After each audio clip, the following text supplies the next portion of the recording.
So they say the only constant in our universe is change. And I'm going to need to change my slides as we go. But we're all here to make the change that we want to see in the world. But in order to do that, I think we need to interrogate what we actually mean by change. Now, please forgive the academic rabbit holes here. But in order to do that, I think we need to go back to the beginning. In the moments after the Big Bang, it was chaos. And yet there were subtle variations in the density of that structure. And those variations gave change the toehold to get going, the toehold for the forces that drove all change that ever happened. Those are essentially feedback loops. Because some of those areas that were dense pulled in matter, which made them more dense, so they pulled in more matter, making them more dense, and that process grew exponentially until they created stars and all the structure in our known universe. And over a few billion years, that process continued to proliferate life, which grew across our planet, our barren, dead planet, through the exact same feedback loop. The more life there was, the more opportunity there was for more life. The more species emerged, the more niches there were for more species. And collectively, this built the most spectacular array of change that we've ever seen on our planet and gave rise to the Eden that now supports us. Everything that we have ever consumed, drunk, breathed, had any interaction with everything we've needed to survive is provided by these feedback loops of nature. But as we're all aware, those sounds of nature are now fading. This is a real image generated by artificial intelligence to show the result of human feedback loops. The more we've grown, the more we extract, leading to more growth, leading to more extraction. We're all familiar with the story, but this isn't just an environmental problem. This is a social problem because there's not a single location on our planet where a degraded landscape is more valuable to the local people than a thriving one. To revive resilience to our economies and our cultures and our nature, we need to be reviving these kind of landscapes for the well-being of the people who depend on it. But doing so without understanding those feedback loops can lead to really severe misconceptions and even severe dangers, as I personally experienced firsthand in 2019 when my young emerging group of researchers took on an exciting study to map the extent of our global forests for the very first time. Back in the day, we mapped the extent of these ecosystems, showing that our Earth is home to just over 3 trillion trees. It was a very exciting new moment, published it in Nature. It was all great. We did get criticized immediately for missing the trees in the Vatican City, but don't worry, we have updated the numbers, so it's all fine. Those models, though, don't only help us to see where trees exist now, they help us to understand where they would naturally exist. And we realize that we've halved the scale of this global system since the dawn of our civilization. But those models also revealed where the lands of opportunity might exist outside of urban and agricultural areas. About a third of the land that we've depleted is still available for recovery. These are degraded landscapes, where if we could allow nature to return, there's room for just over 1 trillion new trees, so a third of what's there right now. And if those thriving ecosystems could reach maturity, there's the potential to capture around 200 billion tons of carbon. So that's about a third of all the carbon we need to draw down in the fight against climate change. And somehow, it was this carbon number that made this study go mental. It was suddenly on like front page news in every media outlet around the world. It was absolute chaos. The United Nations gave rise to the launch of the United Nations UN Decade on Ecosystem Restoration that we're all still living in right now. It was also the launch of WWF's Trillion Tree Campaign and then the World Economic Forum with another Trillion Tree Campaign.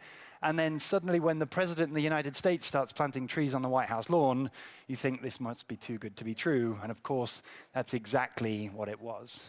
Because to many people, this seemed like an opportunity to greenwash, to bang rows of carbon capturing trees in a farm that would capture carbon at the expense of all the other services these healthy ecosystems provide. This is not only damaging for the climate movement, devastating for the biodiversity that's left behind, and it gave rise to a period of academic controversy that really undermined the environmental movement for some time.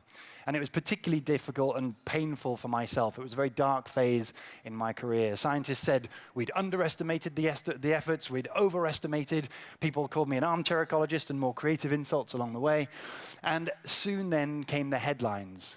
Rather than focusing on the potential of nature to help us, they were focusing on the risks of restoration done wrong. And of course, the wrong tree in the wrong place, I'm sure every single person here is aware, will do more harm than good. It's quite obvious that that's the case. In fact, I'd be surprised if anyone here is surprised by that fact, because it applies to everything that has ever existed. You stick a toothbrush in the wrong place, it'll do more harm than good, so I believe. And we can't be engineering our way out of situations like this. You can't be getting out of environmental degradation by using the same practices that got us into it. Because obviously, the power of nature is not in monoculture or in aiming for carbon or aiming for any particular service that it provides. It's in the feedback loops of its complexity, where every species depends on other species to survive. And that's why healthy, complex ecosystems will capture and store at least over 50% more carbon than the monoculture equivalents, and they are 1,000 times more resilient in the long term. So restoring ecosystems certainly doesn't mean mass monocultures of carbon farm. What it means is we need to protect what we possibly can, and then in the degraded landscapes, we need to find the ways to reconnect those feedback loops. Reconnect them so that they can start building under their own self-fulfilling momentum. That means identifying the pieces that we're missing and reconnecting them. In many cases, as we just heard from Paul, that can mean the microbes. Across hundreds of thousands of hectares of land, people are reintroducing healthy microorganisms. Just a handful of soil can spark the regeneration of plants and the recovery of animals. In other cases, it's the animals that are missing. When we have rewilding, we have them. Animals are the vectors of spores and seeds and nutrients. They bring life back to these ecosystems, and when those are lost, they can be the critical component for rebuilding those loops. But clearly, by far the most critical component of these natural feedback loops, as the ecosystem engineers that we are, is the humans. And unfortunately, right now, the single biggest driver of degradation on our planet and the limiting factor driving recovery is the inequality that is dominating our economy right now. Unfortunately, we've got a world which is highly skewed. We've got a few of us with massive environmental footprints, and then billions of people trapped in an economy that gives no non-extractive alternatives. These are the people who understand their ecosystems best. They know more than any scientist about how to manage biodiversity for their sustainable outcomes, and yet they are given very little choice. And in fact, that is the basis for a feedback loop that has transformed our entire planet over the last century. Because the more depleted people become, the more they are forced to degrade their natural capital, which leads to the depletion of ecosystems. And as those ecosystems become less valuable, so it entrenches poverty. This is a feedback loop that has dominated our planet over a century or so. And in order to fight back against such a feedback loop, we saw that these loops can create stars, they can create life on our planet. We can't just push back against them by planting trees or engineering forests in places that they're not wanted. In order to work with a feedback loop like this, you don't fight it, you lean in and you try to steer it in a more positive, regenerative direction. And what that means in this case is actually quite simple at its core. There are two places at which we can intervene. And I'd say the lowest hanging fruit, the earliest place that we can begin, is actually by figuring out the targeted interventions whereby nature revival can revive livelihoods. It's of course incredibly obvious. But once those livelihoods are revived by nature, it builds further incentives so that nature recovery can grow and increase. And so that philosophy is ultimately the basis behind the creation of our platform. This massive international network of scientists built this online platform called Restore. It's free to use. Any one of you can go on your phone and explore the world. You draw around any area. You get free data about carbon and water and biodiversity in any location on the planet. And the usefulness of that is that now we can start to see the world's environmental movement. So if you explore around the world, obviously you'll see a huge footprint of agriculture and environmental footprint, but as you zoom in, you'll see some farms like this one. This is Desta's Coffee Farm, one of my favorites on the Restore platform, which just looks like a forest. And that's obviously exactly what it is. They plant the coffee trees underneath the canopy of this beautiful, intact rainforest, which traps water and nutrients, so those coffee trees grow in the shade exactly as they were supposed to, and they grow more effectively than the surrounding farms. And that means that all the nearby farmers are allowing trees to grow on their landscapes so that they can have more efficient and profitable coffee production. When nature is the economic preference, of course you can't stop it from growing. That's what a feedback loop is. So on Restore, Desta gains free information about the species that grow there, the carbon and the water dynamics in his area, but most valuable to him is that he gains visibility. Now his customers, wherever they are in the world, can find him and they can see exactly where their coffee is coming from. When they purchase that coffee, they are creating the world that they want to see through the feedback loops of our society. And that means his profits have gone up hundreds of times, 340%, he tells me. Ultimately, this is now the basis of a bottom-up environmental movement where we can use the existing feedback loops where nature brings sustainable livelihoods. And this is one example. We have hundreds of thousands of examples. We've got Costa Rican ecotourism projects that are now visible to the world that require healthy nature. We've got agroforestry projects that are digging trenches in Ethiopia to trap moisture so that vegetation returns, so livelihoods recover. We've got cooperatives all over the world that are forming so that they have more visibility to attract funding.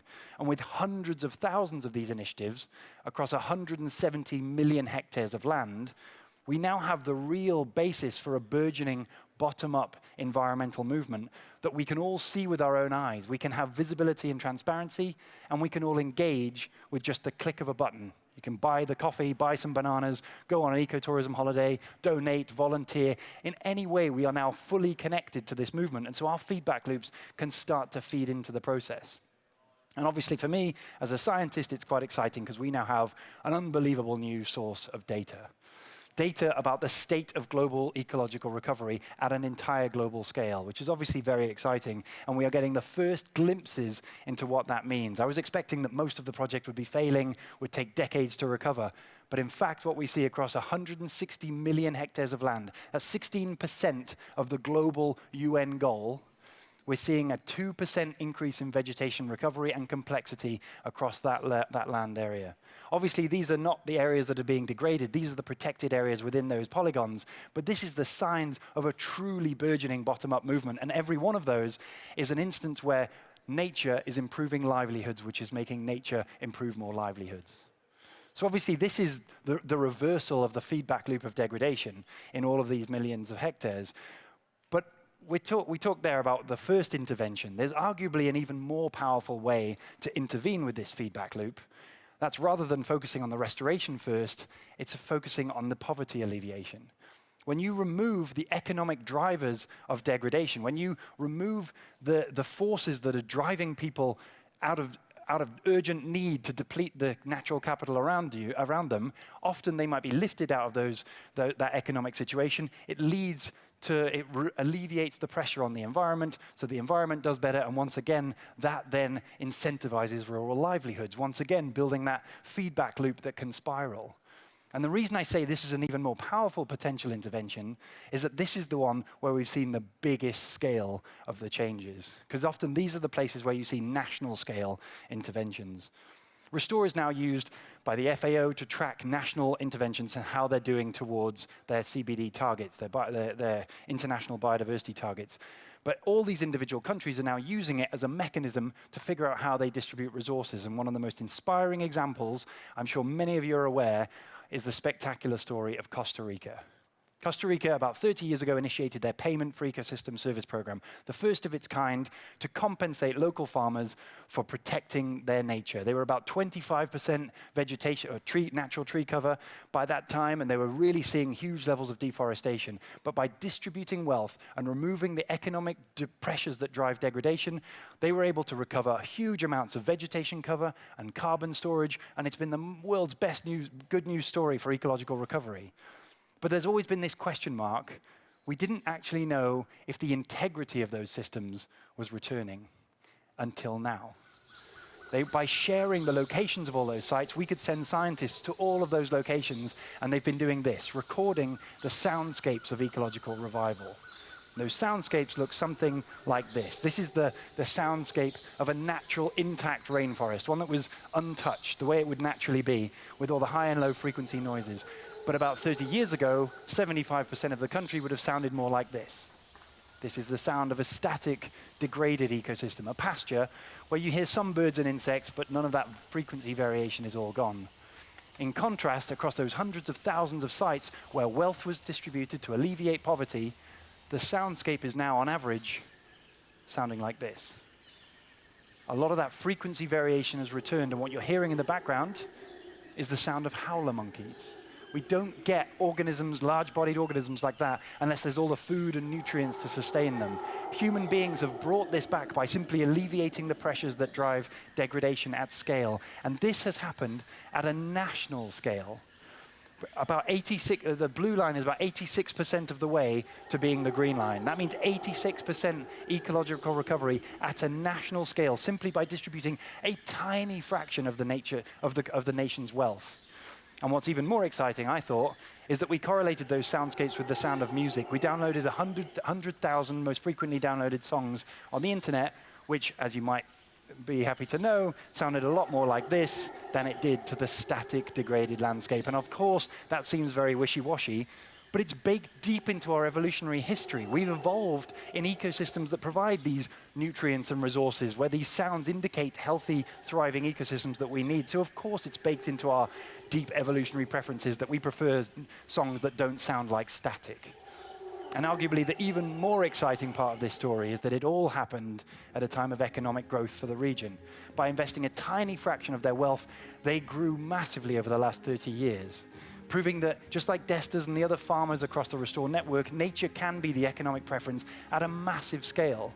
And when it gets baked into the cultural identity of people, as you see in Costa Rica, you cannot stop nature from recovering at huge scales. This was made possible because of Prince William's Earthshot Prize, which connected us, and they're encouraging all governments to do the same, because this isn't an environmental problem. That's not my music. It's a societal one. It's a societal challenge. If we can redistribute the wealth of our planet towards the rural land stewards, who are the people protecting and revitalizing nature for their own well-being, they are the ones who have the solutions for regeneration. These are the communities, the people who are in love with nature, who will revive it for their own well-being and for ours. So please, if you'd we invite you all to join the movement. And if you'd be interested to learn more about the theory, we're just publishing the book that hopefully defines the bottom-up environmental movement that we can all be a part of. So thank you very much.